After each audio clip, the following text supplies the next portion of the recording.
Welcome back. आप देख रहे हैं प्रॉपर्टी प्लस और अब बात करते हैं लग्जरी हाउसिंग की। रेजिडेंशियल सेगमेंट में लग्जरी का ट्रेंड लगातार जारी है और बढ़ रहा है। सेविल्स इंडिया की रिपोर्ट के मुताबिक अंडर कंस्ट्रक्शन प्रॉपर्टीज में सालाना 55% का इजाफा देखने को मिला है। लग्जरी प्रॉपर्टी के नए लॉन्च सबसे अधिक गुरुग्राम में देखने को मिले हैं। यहां सालाना 1.5 गुना बढ़ोतरी हुई है। इसी तरह बेंगलुरु में 72% और नोएडा में 34% नए लॉन्च ईयर ऑन ईयर बढ़े हैं। जाहिर है लग्जरी घरों के नए लॉन्च के आंकड़े में यह साफ संकेत है कि प्रीमियम प्रॉपर्टी की डिमांड बनी हुई है। क्या ट्रिगर्स हैं जो लग्जरी के बाजार में तेजी का कारण बन रहे हैं, समझने की कोशिश करेंगे। हमारे साथ श्वेता जैन हैं, MD residential services Savills India की। श्वेता जी, बहुत स्वागत है आपका जी बिजनेस पर। सबसे पहले तो बताइए कि रिपोर्ट की बारीकियां क्या है।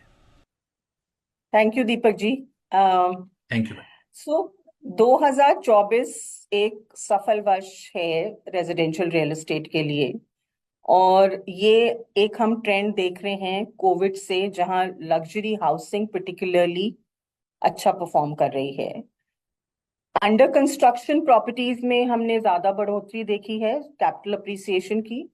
कैपिटल वैल्यूज ज्यादा ग्रो की हैं अंडर कंस्ट्रक्शन में versus secondary market.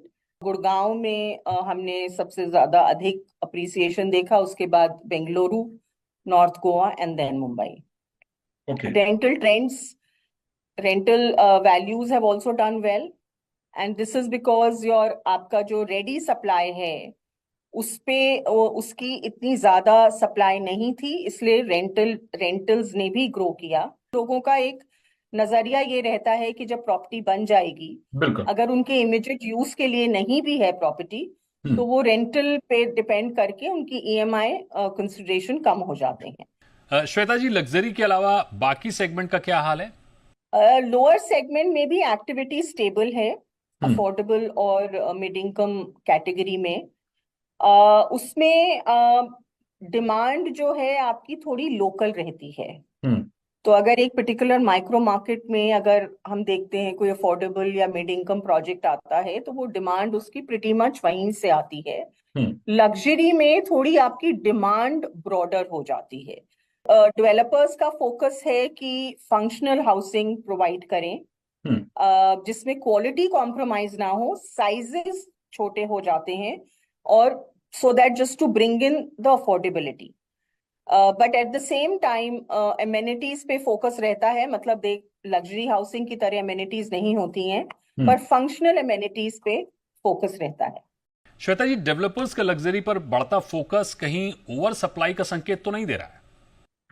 Deepak ji, अभी तो नहीं है ओवर सप्लाई का संकेत, पर मेरा मानना ये है कि आने वाले टाइम में डेवलपर्स को डिमांड एस्टिमेट्स करने पड़ेंगे।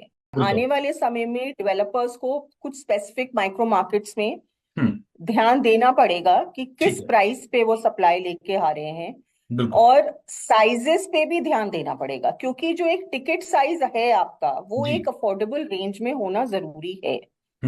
तो चाहे हम जैसे बात कर रहे हैं कि भाई इकोनॉमी अच्छी है, डिस्पोजेबल इनकम है, पर फिर भी इस चीज को नजरअंदाज नहीं कर सकते कि एक अफोर्डेबिलिटी का क्राइटेरिया है, और उस पे उन डेवलपर्स को एस्टिमेट्स अपने करने पड़ेंगे।